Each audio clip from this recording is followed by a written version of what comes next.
நம்ம மனித வாழ்க்கை எதுக்கு, எதை நோக்கி முன்னேறுது, எதுக்காக சிலர் நலமாக இருக்கிறாங்க, சிலர் வஞ்சகமா வறுமையா குற்றத்துல மூழ்கி இருக்கிறாங்க. இதுக்கே ஒரு அற்புதமான விளக்கம் கொடுத்திருக்கிறார் அமெரிக்காவைச் சேர்ந்த ஆப்ரஹாம் மாஸ்லோ. இந்த தகவல்கள் நம்ம தெரிஞ்சு நமக்கு எப்படி யூஸ் ஆக போகுது? ஒரு மனிதனை நம்ம எப்படி அணுக வேண்டும், ஒரு மனிதன் அவன் தேவையை மையமாக வைத்து எப்படி சிந்திக்க வாய்ப்பு இருக்கிறது, இப்படி பல விஷயங்களை இந்த கோட்பாடு மூலம் நம்ம தெரிஞ்சுக்க முடியும். மனித தேவையை அடிப்படையாக வைத்து இவர் ஒரு கோட்பாடு உருவாக்கினார்.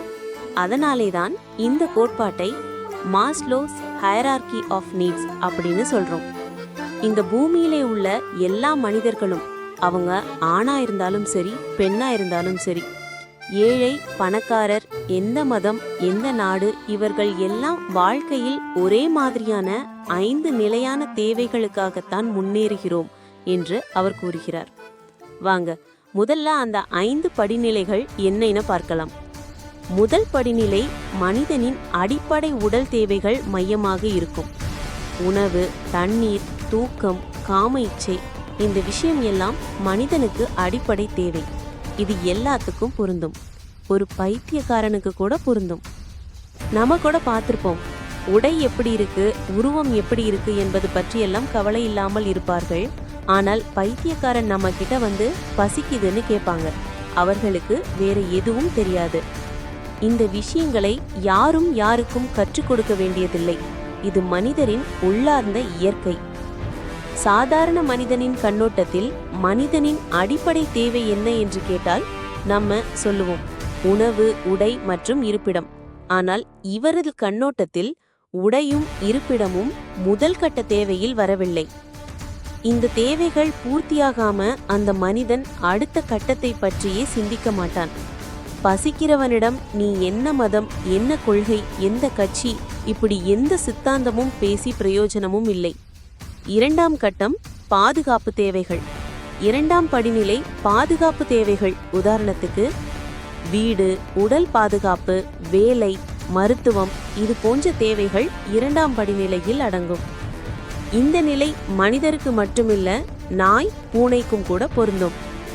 அதான் நம்ம ஊர்ல தெருவில் படுத்துற நாய் கூட குளிர்காலம் மற்றும் மழை காலத்தில் பாதுகாப்பான இடத்தை தேடி போய் படுத்துக்கொள்ளும். மூன்றாம் படிநிலை அன்பும் குடும்ப உறவுகள், நண்பர்கள், சமுதாய உறவுகள், குடும்பம், இது போன்ற விஷயங்கள் அடங்கும். நம்ம கூட யதார்த்தமா பார்த்திருப்போம், கல்யாணம் பண்ணிக்கோங்க என்று நமக்கு நெருங்கிய உறவுக்காரங்களிடம் சொன்னோம்னா, நான் இன்னும் லைஃப்ல செட் ஆகல, செட் ஆனதுக்கு அப்புறம் கல்யாணம் பண்ணிக்கிறேன் அப்படி சொல்லுவாங்க. நான்காம் படிநிலை மதிப்பும் பெருமையும் அடங்கும். நம்மை நாம மதிப்பது, நம்மை பிறர் மதிப்பது, அந்தஸ்து. இந்த நான்காவது நிலை அடைய பலர் உண்மையாக, சிலர் போலியாக நல்ல விஷயங்கள், தானம், தர்மங்கள் போன்ற விஷயம் பண்றாங்க. ஐந்தாம் படிநிலை தன்னை முழுமையாக அடையல். இதுதான் மிகச் சிறந்த நிலை. வாங்க ஒவ்வொரு படிநிலைகள் பற்றியும் தனித்தனியாக பார்க்கலாம். முதல் மற்றும் 2 கட்டங்கள் பூர்த்தியாகாதவங்க வாழ்க்கையில் தள்ளாடுறாங்க.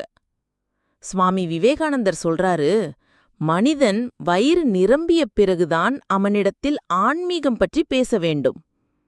அதனாலேதான் நல்ல குடும்பத்துல பிறந்தவனோ சூழ்நிலை மாறி உணவில்லாம பாதுகாப்பில்லாம இருந்தா அவன் மதம் மாறலாம், திருடலாம், தவறான பாதையை தேர்வு செய்வார்கள். அது ஆண், பெண் மற்றும் குழந்தைகள், இப்படி யாரா கூட இருக்கலாம். இந்த சமுதாயம் எதையெல்லாம் குற்றம் என்று சொல்லுதோ அதையெல்லாம் இவர்கள் துணிஞ்சு எந்த ஒரு குற்ற உணர்வும் இல்லாமல் செய்வார்கள். அதிகப்படியான மதமாற்றங்கள் இந்த கேட்டகரியில இருக்கிற மக்களிடத்துல தான் நடக்கும். எளிமையான டார்கெட். சமீபத்தில் ஒரு நியூஸ் ஒன்று வந்தது. காசுக்காக ஒரு பெண்மணி அவங்க குழந்தைய வித்துட்டாங்க. அவங்க இருந்த வறுமையின் காரணத்தினால் 3ஆம் கட்டத்திலிருந்து இறங்கி முதல் படிநிலைக்கு வந்துட்டாங்க. அவங்களுக்கு உணவு பற்றாக்குறை இருந்தபோது இந்த குடும்ப உறவுகள் என்பது 3ஆம் கட்டத்தில் இருக்கு.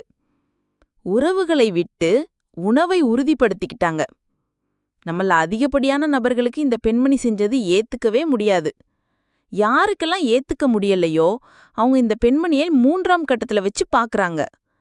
ஏன்னா அவங்க அந்த 3ஆம் கட்டத்திலேயே அவங்க வாழ்க்கையை வாழ்ந்துகிட்டு இருப்பாங்க. அவங்க நிலையிலேயே அந்த பெண்மணிய வச்சு பாக்குறதுனால தான் இந்த விஷயம் அவங்களுக்கு தவறாக தெரிகிறது. இந்த நிலையில இருக்கிற மனிதர்கள் மீது கோபப்படுறதுக்கு முன்னாடி அவனோட சூழ்நிலைய புரிஞ்சுக்கணும். அவனுக்கு உணவு கிடைக்கல, தூங்க இடம் இல்ல, அவனுக்கு வாழ்க்கை பாதுகாப்பா இல்ல. அப்படி இருக்கப்போது நீ யாரையும் ஏன் இப்படி செய்யறன்னு கேட்க முடியாது.